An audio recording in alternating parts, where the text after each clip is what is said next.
जय हिंद दोस्तों, मैं यशु जैन आपका स्वागत करता हूं। दोस्तों आज है 31 दिसंबर 2020। आज साल का आखिरी दिन है, यानी कि ये 2020 हमारे लिए कितना चैलेंजिंग रहा आप सभी जानते हैं। कोरोना काल में हमने कितनी चुनौतियां का सामना करा ये सब हम जानते हैं, लेकिन फिर भी आज हम उसका डटकर सामना करके खड़े हैं।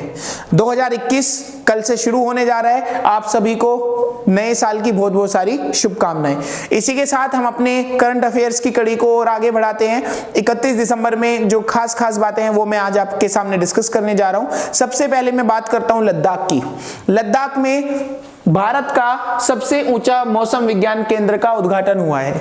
जो मौसम विज्ञान केंद्र है वो क्या होता है? मौसम विज्ञान केंद्र होता है जहां से उस क्षेत्र के मौसम की जानकारी मिलेगी।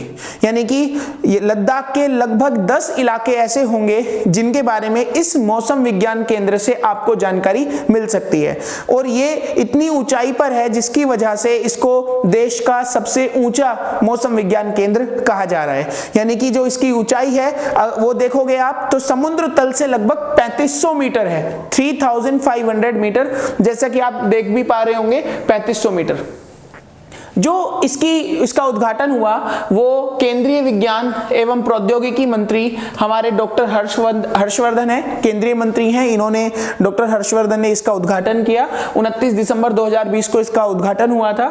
और जैसा मैंने अभी आपको बताया लगभग 10 इलाके ऐसे होंगे जहां पर मौसम की हर गतिविधि के बारे में हम जानकारी हासिल कर सकते हैं। इसी के साथ जब हम आगे बढ़ते हैं, आप इसकी पिक्चर भी देख पा रहे हो, इस टाइप से ये सेटअप लगा हुआ है। पूरे लद्दाख में सिस्टम शुरू हो गया है, ये व्यवस्था शुरू हो गई है। तो इसके अलावा हम नई तरफ जाते हैं। तो लद्दाख से अब हम आते हैं गुजरात की तरफ। गुजरात में आप देखोगे गुजरात सरकार ने नई सौर ऊर्जा नीति 2021 की घोषणा की है।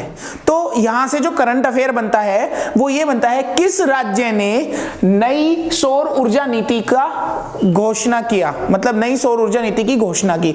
तो गुजरात सरकार ने यानी गुजरात राज्य ने ऐसी घोषणा की है। तो इसमें क्या चीज है ये समझने वाली बात है। इसमें ये लक्ष्य रखा गया है कि 2022 तक सौर पवन ऊर्जा का जो उत्पादन है वो 30,000 मेगावाट तक ले जाएंगे। 30,000 मेगावाट यानी 30,000 मेगावाट तक इसको ले जाना, इसका लक्ष्य रखा गया है। तो अब आपके दिमाग में क्वेश्चन ये आ सकता है कि अभी फिलहाल कितना है? तो फिलहाल अभी 800 मेगावाट से शुरू हुआ है और इसकी क्षमता जो बढ़ाई गई है वो 11,000 मेगावाट बढ़ा दी गई है। तो यानी 11,000 मेगावाट से सीधा हम 30,000 मेगावाट उत्पादन की क्षमता पर इसका काम कर रहे हैं, जैसा आप देख पा रहे हैं। जो अपने गुजरात के मुख्यमंत्री हैं, भारत का जो एक राज्य है गुजरात, उसके जो मुख्यमंत्री हैं वो मुख्यमंत्री विजय रूपानी जी हैं। उन्होंने इसकी घोषणा की है, उन्होंने इसका ऐलान किया है। तो ये गुजरात के खाते से क्वेश्चन आपके सामने आ सकता है। इसकी पिक्चर आप देख सकते हो, कितना बड़ा जो है नई सौर ऊर्जा के तहत ये सेटअप शुरू हो रहा है। देन फिर हम आते हैं वहीं पर ही एक नई बात जो गुजरात के मतलब क्वेश्चन में से बन सकती है, गुजरात राज्य से क्वेश्चन निकाल सकती है कि सबसे पहले हाल ही में कच्छ जिले के खावड़ा के पास दुनिया की सबसे बड़े नवीकरणीय ऊर्जा पार्क की आधारशिला रखी गई। नवीकरणीय ऊर्जा पार्क भी बना दिया गया है जो कच्छ में बनाया गया है। इसमें 60,000 हेक्टेयर क्षेत्र में इसको बनाया गया है, 60,000 हेक्टेयर क्षेत्र में। यानी कि ये एक ऐसा क्षेत्र होगा जहां पर सौर ऊर्जा का उत्पादन होगा, पूरे राज्य को सौर ऊर्जा मिलेगी और ये देश का एक अपने आप में नवीनतम और उच्चतम उदाहरण होगा। तो आप देख सकते हो इतना बड़ा सौर ऊर्जा का केंद्र यहां पर सेटअप शुरू किया गया है। देन फिर हम आगे बढ़ते हैं। अब हम गुजरात से जाते हैं एमपी। पहले हम लद्दाख में थे, फिर गुजरात में थे, अब हम एमपी में हैं। एमपी में एक नया कानून पास हुआ है। वैसे तो देखा जाए ये कानून नया नहीं है, ये कानून एक पुराने कानून का नया रूपांतरण है, लेकिन फिर भी आप देखोगे ये धर्म को लेकर ये कानून बनाया गया जिसका नाम है धर्म परिवर्तन धार्मिक स्वतंत्रता बिल।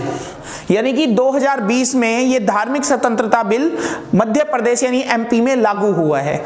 इसमें जो जोर जबरदस्ती करके जो जबरन धर्म परिवर्तन कराया जाता है उसके खिलाफ याचिका डाली जा सकती है, उसके खिलाफ कानून ये बनाया गया है।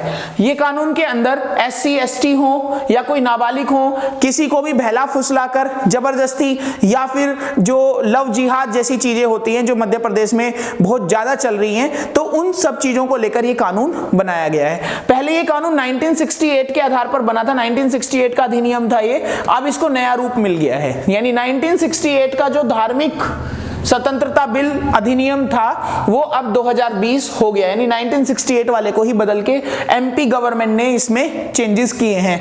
अगर कोई धर्म परिवर्तन कराता है तो उस पर 50,000 रुपए तक का से शुरू जुर्माना लग सकता है, यानी न्यूनतम दंड 50,000 रुपए है और 2 से 10 साल तक की जेल उसको हो सकती है। तो इतने कड़े प्रावधान, यानी इतने कड़े प्रावधान इसके अंदर किए गए हैं। तो ये जो क्वेश्चन है ये मध्य प्रदेश से आ सकता है, जो धार्मिक स्वतंत्रता बिल से संबंधित है। 1968 का जो धार्मिक स्वतंत्रता बिल मध्य प्रदेश का था उसका ये नया रूप है जो सन 2020 में है।